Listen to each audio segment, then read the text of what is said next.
School government boys primary school मुरी झुलणा है। इन में तकरीबन 100 के लगभग ॿार पढ़न था, लेकिन अफ़सोस की ॻाल्हि है तो उस्ताद असां वटि कोन्हे। तंहिं करे असांजे ॿारनि जी तालीम ॾाढी मुतासिर पई थिए। उस्ताद हिते 3 मौजूद हुआ जेके 60 साल पूरा थियण ते रिटायर थी विया। बाक़ी हिकिड़ो उस्ताद हो जेको ड्यूटी दौरान ही फौत थी वियो। उनखे भी काफ़ी अरसो थियो आहे स्कूल बंदि पियो आहे। ॿारनि जी तालीम जेका तबाह थी रही है। असांजो इहो ई अर्ज़ु आहे वस वारनि खे त उस्ताद ॾिनो वञे। तंहिंखां पोइ बुनियादी सहूलियतूं बि असांजे स्कूल में कोन आहिनि।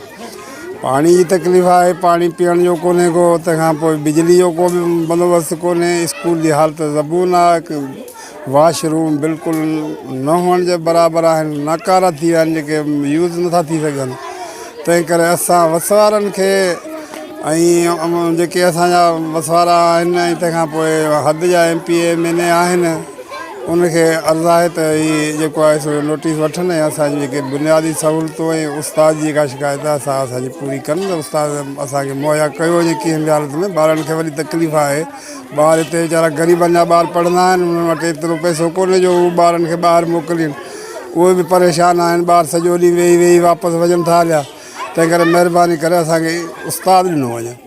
स्कूल मुरीद खान झुलणा है, जह टोपरदारी है ऐं यूनियन काउंसिल अमाला डारी है। तालको शरादपुर है ऐं असांजे जेको हिते चूंडियल नुमाइंदो आहे उनखे बि असां चयोसीं, पर असांखे कंहिं मास्टर कोन्हे। जेको मास्टर असांजो हिकिड़ो जेको 6 महीननि खां अॻु में फोत थी वियो।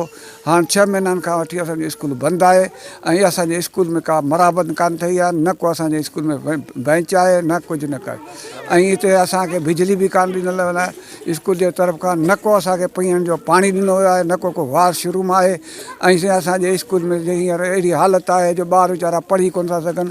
असांजो हिन वज़ीर आला ऐं जेके तइलीम जो वज़ीर आहे तिन खे असांजी अपील आहे त महिरबानी करे असांजे स्कूल ॾे तवजो ॾिनो वञे। असांजे स्कूल में पहिरीं ॻाल्हि त काफ़ी वक़्त खां वठी असांजो स्कूल में उस्ताद कोन्हे को।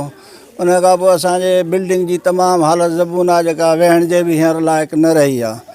तंहिं करे असांजा ॿार जेके बि तव्हां ॾिसो पिया, सभु जेके हींअर ईअं वेठा आहिनि उस्ताद खां बग़ैर। असां वस वारनि सभिनी खे चवंदासीं, वज़ीर आला मुराद अली शाह, असांजो चूंडियल नुमाइंदो हद जो जेको नवीद ॾेरो साहिबु, ऐं इनखे असांखे उस्ताद खपे। 2 उस्ताद खपनि। ऐं तक़रीबन असां में त बिजली बि न आहे, न पखा आहिनि। गर्मी में ॿार वीचारा ईअं वेठा हूंदा आहिनि गर्मी में। वॉशरूम बाथरूम वग़ैरह पाणी जी बि का सहूलियत कोन्हे को। उस्ताद हिकिड़ो हुयो तक़रीबन हिनखे 6 महीना खनि या जेको फोत थी वियो आहे। उन खां पोइ जेको स्कूल ईअं पियो आहे तो सिर्फ़ु हिकिड़ो पटे वारो जेको रहे थो। हाणे पटे वारो पढ़ाए नथो सघे ॿारनि खे। न को वॉशरूम आहिनि, न को फर्नीचर जी सहूलियत आहे, न को नल पीअण जी पाणी जी सहूलियत आहे, न को 6 महीना खनि थिया आहिनि, न को उस्ताद आहे। असांखे जल्द खां जल्द उस्ताद ॾिनो वञे। स्कूल भी पुरानी आहे, असांजे दलवारो भी भंगल आहे। असांखे खपे उस्ताद। असांजे कुर्सियूं भी भंगल पियूं आहे, पुराणियूं आहे ऐं बाथरूम भी कोन्हे। असांजे स्कूल में उस्ताद कोन्हे को, न को असांजे स्कूल में पाणी जी सहूलियत आहे, न को असांजे स्कूल में बाथरूम भी कोन्हे को। असांखे महिरबानी करे उस्ताद दरवाज़ो भी पुराणो आहे, स्कूल किरण जहिड़ो आहे।